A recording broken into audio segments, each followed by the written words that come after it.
Bonne année 2024, j'espère que vous allez réaliser tous vos projets. Aujourd'hui, je vous partage tout simplement un petit extrait d'une interview que j'ai faite avec Abdel, parce que Abdel, en ce moment même, il est au Japon. Il vient d'arriver, ça fait quelques heures qu'il y est, et il va réaliser l'un des rêves de sa vie, c'est boxer au Japon. Il est dans une équipe de boxe japonaise, et vous savez quoi?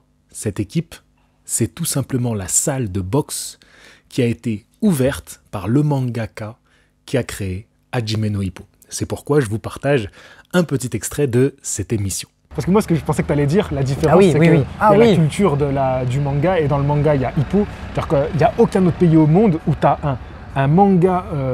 bon, si tu as Rocky aux États-Unis, pardon, j'allais dire, il n'y a aucun personnage fictif. Il y a quand même Rocky aux États-Unis, mais disons que le seul autre pays où il y a un personnage fictif aussi fort, c'est Ippo. Parce que Ippo, pour ceux qui connaissent, il est aussi fort que Rocky. Et toi, tu aimes les deux. Et la symbolique, déjà, tu étais allé à Philadelphie pour Rocky. La statue de Rocky, je suis allé plusieurs fois. C'est que ça compte pour toi, ça. Oui, ça a une grande importance. Et justement, c'est pour ça que je suis dans cette salle et pas dans une autre salle. Parce que c'est la salle de Ippo. C'est vrai que ça, on ne l'a pas rappelé. Je vais dans la salle du mangaka, c'est la salle de Ippo. Et c'est très très fort. Et moi, j'ai commencé la boxe, en plus pour les deux choses. Puisque j'ai regardé, je suis tombé sur Rocky 4 à la télé, je me suis intéressé un petit peu à la boxe.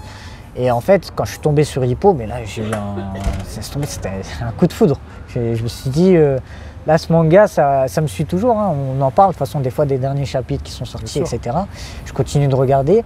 Et donc, oui, c'est très, très fort. Et pour moi, ça a beaucoup de valeur. Ça a beaucoup de valeur. Et c'est clair que, oui, ça aussi, ça a fait pencher la balance, clairement.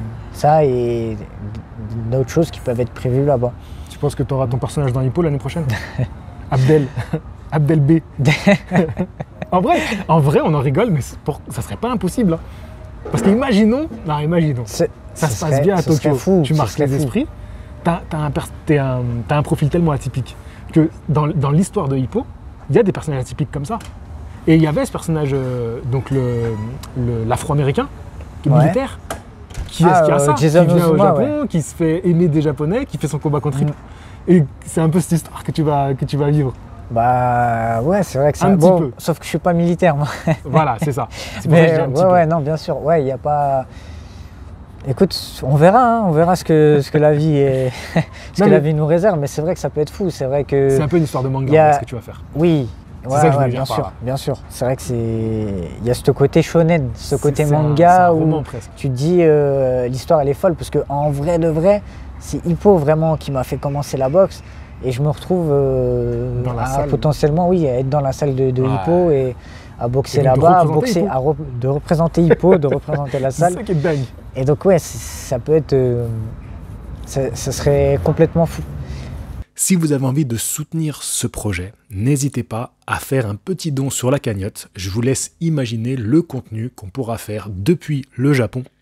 Ça serait quand même assez formidable. Cette année 2023, on a réalisé plus de 500 nouveaux membres sur la chaîne Ippo Attitude. Donc j'espère que ça va continuer en 2024. J'espère être un petit peu plus présent sur cette chaîne. Je vous rappelle que c'est une chaîne secondaire pour moi. C'est vraiment un pur plaisir de faire des vidéos dessus. Mais j'ai déjà une activité qui est assez chargée sur la chaîne principale Box Attitude et sur la chaîne secondaire les podcasts de Box Attitude. Donc ça, c'est ma 3e chaîne YouTube. Mais j'espère quand même faire un petit peu plus de vidéos et donc pourquoi pas doubler le nombre d'abonnés que j'ai eu en 2023, le doubler en 2024. Et pour ça, il faut au moins que je double mes vidéos. Je vous dis à la prochaine, on va reprendre les reviews des chapitres de Hajime no Ippo. En attendant, voilà, n'hésitez pas, il y a le lien de la cagnotte si vous voulez soutenir ce magnifique projet. Je vous dis à la prochaine. Fighting!